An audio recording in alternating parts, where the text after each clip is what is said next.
guys are doing absolutely fine. I am here with a new video as promised in the last video. Now I am sharing with you some tips on examinations.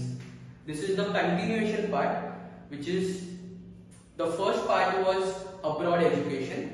We will continue this, but we will go more into depth about the examinations. So let's start. So आज हम बात कर रहे हैं examinations की, जो कि है TOEFL, IELTS, GRE, GMAT and PTE. So ये 5 examinations हम आज डिटेल में डिस्कस करेंगे. So ध्यान दीजिए. So पहला examination है which is called TOEFL. तो उसका पर्पस क्या है? पर्पस है English proficiency for academic settings. इसका मतलब ये है, हम आईएलटीएस के बाद में आएंगे, मगर आईएलटीएस और टॉफल में काफी सारी सिमिलैरिटीज हैं. दोनों दिए जाते हैं इंग्लिश प्रोफिशिएंसी के लिए. सो आगे बढ़ते हैं. Skills tested. टॉफल में आपके कौन से स्किल्स टेस्ट होते हैं? Which is listening, reading, writing and speaking. तो ये 4 स्किल्स हमारे टेस्ट होते हैं अगर हम टॉफल लेते हैं. तो मैंने जैसे कि आपको लास्ट वीडियो में बताया था आईएलटीएस के बारे में, हम आएंगे उसके ऊपर. आईएलटीएस के बारे में मैंने जो आपके साथ डिस्कस किया था वो था कि उसमें भी सेम होता है. 4 स्लॉट्स होते हैं, listening, reading, writing and speaking. This is something a bit different but it is similar. So इसमें भी 4 टेस्ट होते हैं और वर्जन इसका कुछ भी नहीं है. रिकॉग्नाइज कौन करता है इसको? So recognize by universities, colleges globally.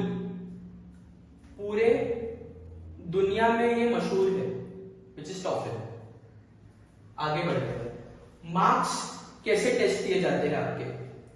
अगर आप टॉफल देते हो तो आपको जज किया जाता है इन मार्क्स पे. So 0 to 30 each section में, which is this one, listening, reading, writing, speaking, which will be 0 to 30 each. और टोटल होता है इसका 0 to 120, 4 होता है. I hope you guys are clear with TOEFL right now. So moving on to the second part of the examination, which is IELTS. So जैसे कि हम इसको बोलते हैं IELTS. तो इसमें भी पर्पस सेम होता है, which is English proficiency for academic, immigration, employment and purposes. So skills tested मैंने आपको जैसे बताया, reading, listening, writing, speaking are exactly the same, मगर इनका मार्किंग का तरीका बहुत अलग है. हम उसके बारे में बाद में बात करेंगे. Now coming to the version में आईएलटीएस में क्या होता है इसमें? सो ये एकेडमिक जनरल ट्रेनिंग होता है इसमें, academic and general training. So this can be used for academic purposes, जो जाते हैं for education, higher education, post graduate, graduate, anything. और जनरल ट्रेनिंग जो कि कॉर्पोरेट बेसिस या फिर यू कैन से इमिग्रेशन, किसी के लिए भी जाते हैं, वो that comes under general training. Moving on to the recognized by part. ये कॉलम में जैसे कि ये बहुत ज्यादा सिमिलर हो जाता है if you talk about purpose and recognized by. Oh sorry, मैं आपको बताना भूल गया, in the version and purpose part किसी में भी बता सकता हूं मैं ये. You can put it in any of the column. तो इसमें आईएलटीएस में 2 टाइप का एग्जाम होता है आपका, which is pen and paper and computer based. आप कोई भी दे सकते हैं, मगर अगर आप मुझे पूछिए मैंने कौन सा दिया था या विच इज सिंपलर मेरे पॉइंट ऑफ व्यू से, तो that will be pen and paper of course. Because pen and paper में जो होता है, you get paper, you write with the pen, it's basic. मगर कंप्यूटर बेस्ड में क्या होता है, you are in front of a computer, you write. Actually you don't write in the computer based test. उसमें क्या होता है, you have to click and type, you have to choose correct answers and also type your answers. मतलब जो ऐसे format होता है there you have to type. मगर मेरी मानिए तो कंप्यूटर ज्यादा से ज्यादा मिस्टेक्स जो होता है वो ओवरलुक नहीं करता, जबकि जो टेस्ट आपका पेन एंड पेपर बेस्ड होता है वो चेक करने वाले इंसान होते हैं, तो वहां पर थोड़ी बहुत आपकी मिस्टेक जो है वो ओवरलुक की जाती है। सो प्लीज ये टिप याद रखिए, choice is yours, but you should prefer pen and paper according to me. Moving on, recognized by, so this test is recognized by universities, colleges globally of course, plus employees, immigration purposes and authorities, वो भी globally है। so मैंने जैसे आपको purpose में बताया कि academic, immigration, employment purposes तीनों के लिए होता है, वैसे ही recognized by भी सारे authorities है। so आप इमिग्रेंट हो वो पर्टिकुलर कंट्री में तो रिकग्नाइज है आईएलटीएस, अगर आप जा रहे हो एम्प्लॉयमेंट पर्पसेस के लिए फिर भी रिकग्नाइज है, और यूनिवर्सिटी कॉलेजेस को रिकग्नाइज करते ही है। Moving on to the marks, so इसमें 1 to 9 ईच सेक्शन में होता है, इसमें बैंड होता है, plus overall band score is between 1 to 9, same thing. So मैं सिंपल करके आपको समझाऊं तो listening, reading, writing and speaking, listening भी आपको मार्क्स मिलते हैं 1 to 9 के बीच में, रीडिंग भी सेम, राइटिंग भी सेम और स्पीकिंग भी सेम, प्लस ओवरऑल आपको एवरेज बना के 1 to 9 के बीच में ही मार्क्स मिलते हैं, which you can call it as a score, so band score उसको बोलते हैं। Moving on to GRE, so GRE में पर्पस क्या है? जीआरई में पर्पस है admission to graduate programs. So यहाँ पर आप जीआरई देकर एडमिशन ले सकते हैं ग्रेजुएट प्रोग्राम्स में। सो इसमें स्किल्स टेस्टेड क्या होते हैं आपके? Verbal reasoning, analytical writing, quantitative reasoning, ये तीनों आपके जो मैंने जो आपको बताया वो टेस्ट होते हैं आपके स्किल्स। आगे रिकग्नाइज कौन करता है?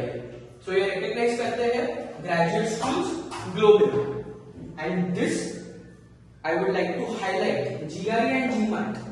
GMAT and GRE is specifically for USA, तो वो बहुत ज्यादा फोकस करता है यूएसए की तरफ। ओके, आगे बढ़ते हैं। तो आगे मार्क्स में आपको मैं बताता हूं, ये आपको टेस्ट कैसे करते हैं आप। तो टेस्ट आपको करेंगे, verbal quantitative is 130 and 170 each, analytical writing is 0 to 6, तो ये बेसिस पे आपको इसमें जज किया जाएगा, तो ये बेसिस पे आपको मार्क्स मिलेंगे। क्लियर? मूविंग ऑन, जीमैट पे हम आते हैं। GMAT is specifically for business schools, B schools जिसको हम बोलते हैं। तो एडमिशन टू बी स्कूल्स, ये हो गया इसका पर्पस। जीमैट में अगर हम आगे जाए स्किल्स टेस्टेड में, तो इसमें भी ऑलमोस्ट सेम सिमिलर है, लाइक टॉफल और आईएलटीएस जैसे सिमिलर है, वैसे ही जीआरई और जीमैट सिमिलर है, मगर इसमें your it is I will say general. Admission to graduate programs मगर जनरल कैटेगरी में, like general category as in अगर जीमैट की बात करूं तो वो फोकस्ड है to business schools, that's why I am general in this. तो आगे स्किल्स टेस्टेड में, स्किल्स कौन से टेस्ट होते हैं ये एग्जाम में आपके? So that is analytical writing, quantitative, verbal, integrated reasoning. So 3 reasoning है, 1 राइटिंग है। तो इसमें फर्स्ट वाले में जीआरई में क्या मिसिंग था? ओके, मैं बता देता हूं। सो जीआरई में इंटीग्रेटेड रीजनिंग वाज मिसिंग, सो ये एडिशनल है यहां पर जीमैट। रिकग्नाइज कौन करता है? तो ग्लोबली जीमैट रिकग्नाइज करता है business schools, because GMAT is given to enter into business school. तो आगे बढ़ते हैं। तो मार्क्स, इसमें आप कैसे जज किए जाते हैं? तो फ्रॉम 200 to 800 ये आपके मार्क्स है, इसके बीच में आने चाहिए आपको। सेपरेट स्कोर होता है for analytical writing and integrated reasoning, तो ये सब सेपरेट है। 200 to 800 का बैंड होता ही है, मगर सबके लिए separate score for analytical writing and integrated reasoning. Are you clear with this? GRE and GMAT. अगर आपको कोई भी डाउट्स होगा प्लीज कमेंट्स में डाल दीजिए, हम जरूर आपका डाउट सॉल्व करेंगे। सो हमारा आखिरी एग्जामिनेशन कब है? पीटी। सो इसमें क्या होता है, तो मैंने जैसे आपको पहले स्टार्टिंग में ही बताया कि TOEFL and IELTS, even PT is similar to these exams, same ही है, आई से सिमिलर। तो पीटी में क्या होता है, पर्पस क्या है इसका? Almost the same, English proficiency for academic and immigration purposes, जो कि हमने देखा आईएलटीएस में। यहां पर मिसिंग क्या है? एम्प्लॉयमेंट। सो पीटीई देते हैं English proficiency for academic and immigration purposes, which is academic and immigration basically. Skills tested, PTE में आपके कौन से स्किल्स टेस्ट होते हैं? इसमें भी सेम है, listening, writing, reading and speaking. ये चारों टेस्ट होते हैं तीनों एग्जाम्स में, टॉफल, आईएलटीएस, पीटीई। अभी clear? Moving on.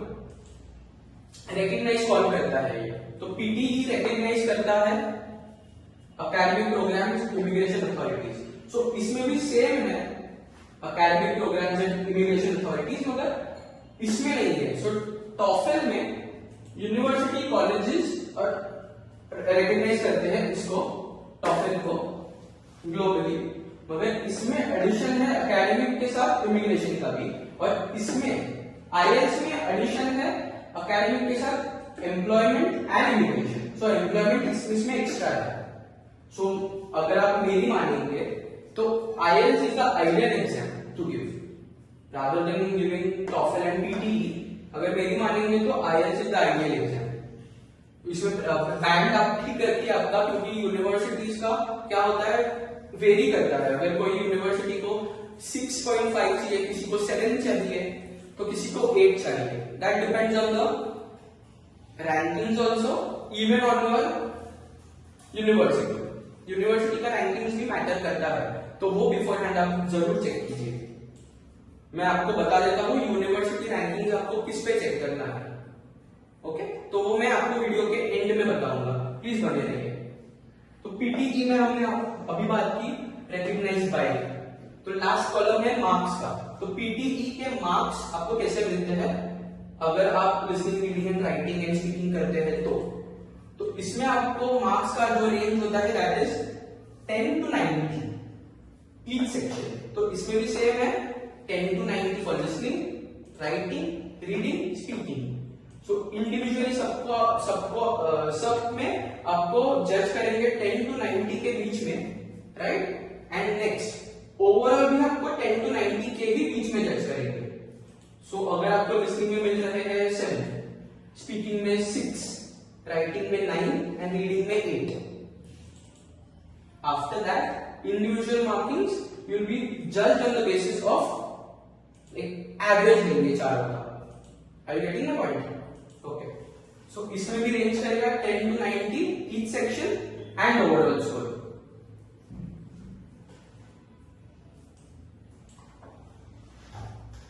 I hope आपको ये वीडियो अच्छा लगा हो और आपके कोई ना कोई डाउट जो होंगे वो सॉल्व हो जाए, ऐसे मैं विनती करूंगा। Please like, share and subscribe to the channel the brain bite. और आपको कोई भी प्रॉब्लम होगा, क्वेरी होगी, प्लीज नीचे कमेंट्स में डाल दीजिए। We will be more than happy to resolve it. Thank you so much, good bye.